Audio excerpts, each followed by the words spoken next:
Faleminderit, e nderuar zonja drejtuese e seancës, të nderuar qytetar, ka momente kur një foto thot më shumë se 1, 10 apo 100 raporte të kësaj qeverie. Dhe është pikërisht kjo foto. Ky është një postim i Komisionit Evropian vetëm 2 javë më parë. Dhe Komisioni Evropian ka ngritur një pyetje. A është Mali i Zi antari i 28 i Bashkimit Evropian?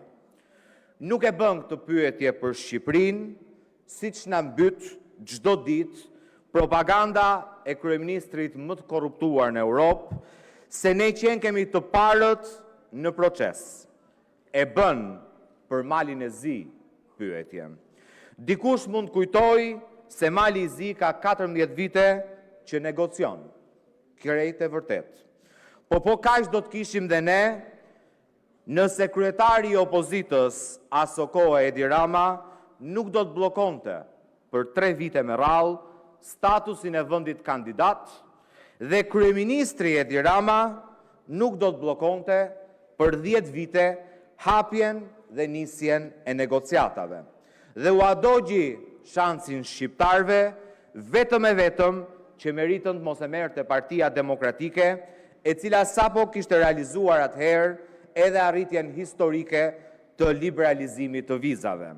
Edhe tani njësoj po vepron. Po i ngop shqiptarët me lugën bosh të 2030-s.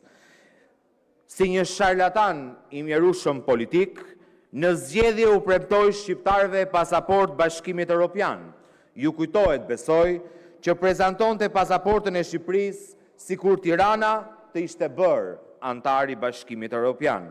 Para pak muajsh e harroi premtimin dhe na tha se kishte disa vende të Bashkimit Evropian që nuk na duan. Disa javë më parë firmosi me presidentin serb Vučić tërheqjen nga antarësimi i plot dhe i menjëhershëm në Bashkimin Evropian. Ndërsa sot ka sjell një raport ku letra është shumë larg realitetit.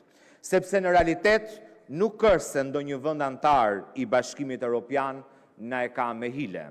E vërteta është se është Edi Rama që na e ka me hile. Ai zgjodhi Belinda Ballukun përpara integrimit evropian.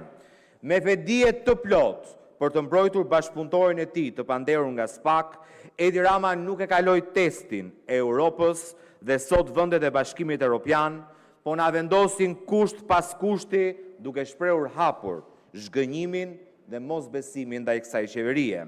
Në letra dhe raportet e Edi Ramës, gjithçka duket perfekte. Drejtësia është e pavarur, korrupsioni po luftohet, institucionet po forcohen, media është e lirë, shteti po modernizohet. Po Europa nuk është propagandë, por propaganda për reformën në drejtësi.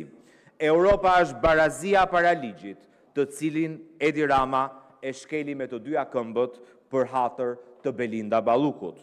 Europa nuk është një parlament Mehmet dhe noteri i qeverisë. Europa është llogaridhënie, është të lejosh opozitën të ngrej komisione hetimore, është të mos u fshihesh interpelancave, është të respektosh të drejtat e opozitës. Në fakt, Europa është të mos trajtosh si dele as kolegët e mazhorancës dhe as të ndërsesh kundër opozitës kryetarin e kuvendit. Ky raport për integrimin që qeveria ka paraqitur sot fshen një të keqe shumë të madhe. Kjo qeveri po përpiqet të shes stabilitetin si zëvendësim të demokracisë, po përpiqet i thot Europës mbyllni syt përpara korrupsionit, kapjes së shtetit, presionin mbi medias, mungesën e zgjedhjeve reale dhe në këmbim ne do t'ju japim stabilitet. Por stabiliteti pa demokraci reale nuk është zgjidhje, është vetëm një krizë e maskuar dhe e shtyrë në kohë. Është e vërtet që një regjim mund ta ruajë stabilitetin. Edhe kapja e shtetit e ruan stabilitetin, por e dim se Europa moderne nuk u ndërtua mbi stabilitetin e pushtetit. Europa u ndërtua mbi kufizimin e pushtetit, mbi lirinë, mbi të drejtat, mbi demokracinë. Prandaj nuk ka asgjë më hipokrite dhe më të rrezikshme se sa raporti që na ka paraqitur Këshilli i Ministrave. Ju flisni për ligje dhe reforma, por e përdorni votën për të mbrojtur korrupsionin, që është edhe etiketa më e njohur e stabilitetit e Edi Ramës. Stabiliteti nuk mund të jetë kurse si alibia e korrupsionit, nuk mund të jetë alibia e krimit organizuar, nuk mund të jetë alibia e zgjedhjeve të vjedhura, dhe pikërisht këtu qëndron dallimi mes nesh dhe jush. Ju mendoni se Shqipëria mbahet në këmbë duke kontrolluar gjithçka, drejtësinë, median, administratën, zgjedhjet, ekonominë. Ne besojmë se Shqipëria forcohet vetëm kur institucionet janë më të forta, edhe se vetë qeveria apo shumica qeverisëse. Prandaj alternativa jonë nuk është thjesht rotacioni politik. Alternativa jonë është një Shqipëri ku integrimi europian nuk përdoret si propagandë për mbrojtur pushtetin, apo akoma më keq të përdoret si monedhë politike për të negociuar heshtjen ndaj korrupsionit dhe degradimin demokratik. Për ne integrimi europian është standard qeverisje. Kjo është edhe arsyeja pse vendit sot i duhet ndryshim politik. Shqipëria nuk ka nevojë vetëm të hap kapitujt me Europën. Ka nevojë të mbyll kapitullin e pandëshkueshmërisë, korrupsionit dhe kapjes shtetit. Ka nevojë të mbyll edhe kapitullin e dështuar të Edi Ramës. Faleminderit.